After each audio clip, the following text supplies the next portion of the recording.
سارے پاکستان کی یوتھ کے لیے جو پیغام میں آج دینا چاہتا ہوں وہ یہ کہ دیکھیں، جب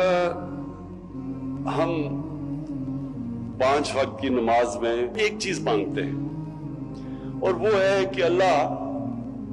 ہمیں ان کے راستے پہ لگا جن کو تو نے نعمتیں بخشی، اس راستے پہ نہیں جو اپنی تباہی کے راستے پہ نکل گئے۔ میں صرف چاہتا ہوں کہ اس کے اوپر غور کریں، کیونکہ جو زندگی کا فلسفہ ہے وہ اس چھوٹے سے آیت کے اندر ہے۔ اگر آپ اس کو سمجھ جائیں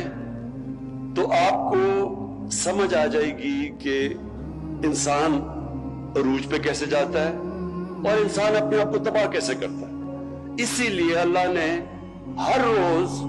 5 وقت آپ کو صرف یہ کہا ہے مانگنے کے لیے